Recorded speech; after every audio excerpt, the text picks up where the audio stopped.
A rusty blue Oldsmobile lurked just off the Florida highway, its lifeless engine a stark contrast to the vibrant swamps around it. Inside, Richard Mallory's body slumped over the seats, 3 bullet wounds piercing the silence of the morning. This wasn't a robbery gone wrong, despite the empty wallet on the dashboard. It was something far more disturbing. Mallory, an electronics store owner from Clearwater, was known for his sharp business acumen and a hearty laugh that echoed through his shop. He was the kind of man whose energy filled a room, ensuring everyone felt noticed, even on his busiest days. His last known whereabouts were mundane, closing up shop after a long day, looking forward to the weekend. But on November 30th, 1989, everything changed. He never made it home. His absence was unsettling, but the discovery of his abandoned car sent chills down the spines of those who knew him. This was not a sudden vanishing, but the first chilling chapter in a series of brutal killings that would baffle and terrify Florida. Mallory's murder was just the beginning of a spree that defied logic and blurred the lines of victim and aggressor. Aileen Wuornos, a name soon to become synonymous with terror, moved through the highways of Florida like a shadow, her presence unnoticed until it was too late. Aileen was no stranger to hardship. Her life, a tapestry of abandonment and survival, was marked by a childhood devoid of love or stability. She drifted into adulthood with the scars of her past, navigating a world that seemed intent on casting her aside.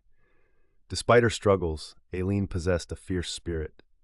Her laughter was described as infectious, a rare moment of light in a life often overshadowed by darkness. She was known to be fiercely loyal to those few she trusted, often defending the underdog in any situation.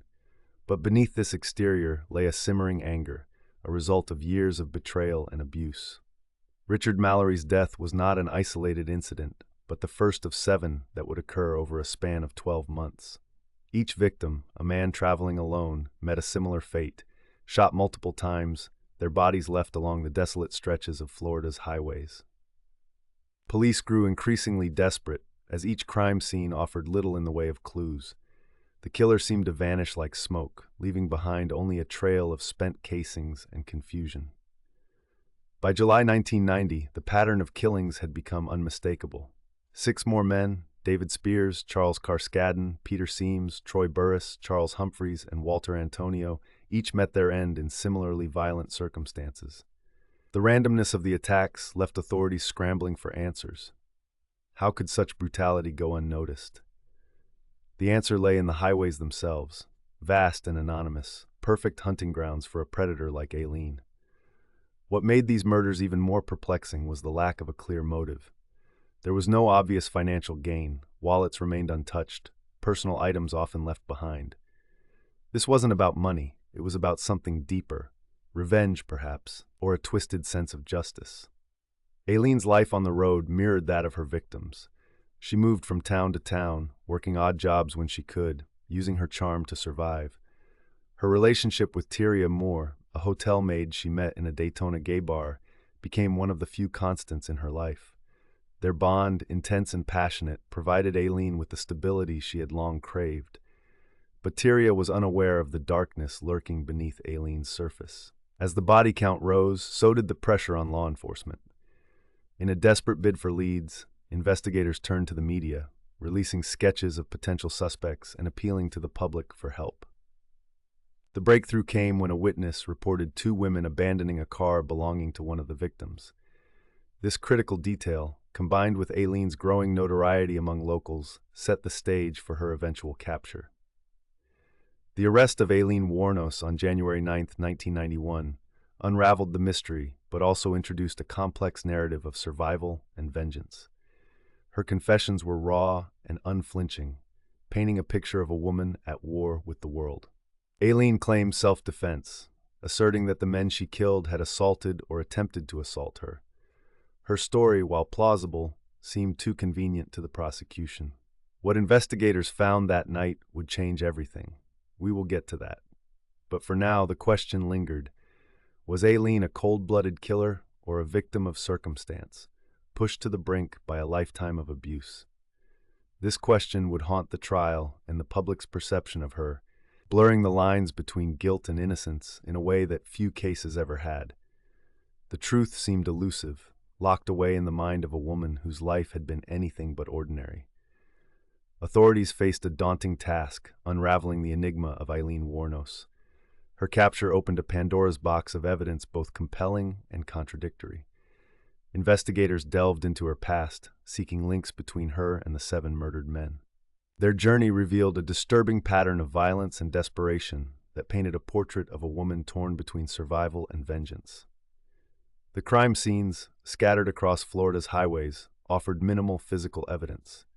Spent bullet casings were among the few tangible leads. Ballistics matched these casings to a .22 caliber pistol, a detail that connected the murders with chilling clarity. However, the real challenge lay in understanding Aileen's motives. Why had she chosen these men?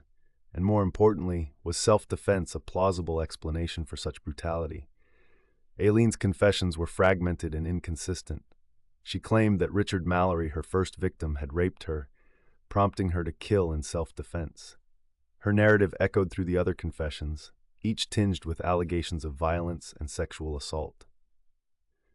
Prosecutors, however, argued the killings were premeditated, fueled by a deep-rooted animosity towards men.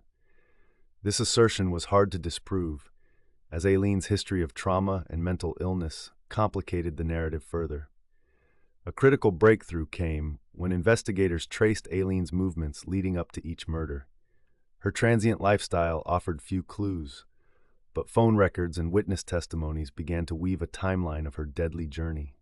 A rewatch moment arose when a gas station clerk recalled a striking interaction with Aileen a day after one murder. Her demeanor, calm and jovial, contrasted sharply with the horror that had occurred just miles away, leaving a lingering question about her state of mind. Yet the most pivotal revelation emerged during the investigation of Peter Seam's disappearance. Seam's car was found abandoned, but his body remained missing. The car, however, held a crucial piece of evidence, a bloody palm print on the interior door handle. This detail, when matched to Aileen, provided an irrefutable link between her and the crime.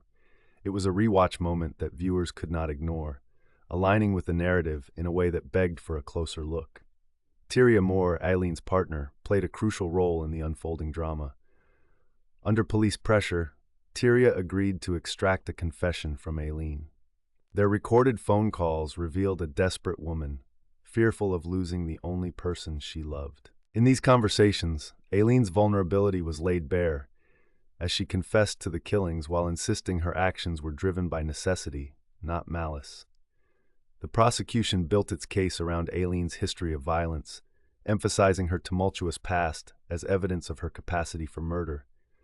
They presented testimony from surviving victims of her earlier crimes, painting a picture of a woman who used sex as a weapon, luring men to their deaths. This narrative was compelling, yet it failed to account for the trauma Aileen had endured throughout her life. As the trial unfolded, the media frenzy surrounding Aileen Wuornos reached fever pitch. Public opinion was divided, with some viewing her as a monster, while others saw her as a tragic figure sculpted by a lifetime of abuse.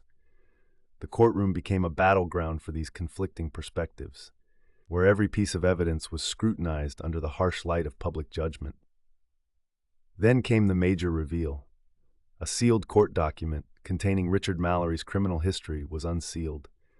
It showed his prior conviction for sexual assault, lending credence to Aileen's claims of self-defense. This revelation sent shockwaves through the courtroom, raising questions about the fairness of her trial and whether Aileen truly acted in self-preservation during that first encounter. The jury, however, remained unswayed by this detail, and Aileen was convicted and sentenced to death. Today, the case of Aileen Wuornos stands as a haunting reminder of the complexities inherent in the human psyche. She was executed on October 9, 2002, maintaining her claim of self-defense until the very end. Her story continues to captivate and divide, prompting deeper discussions about justice, gender, and mental health. As the final act in this tragic saga unfolds, one question lingers. Was Aileen Wuornos a victim or villain in this twisted tale?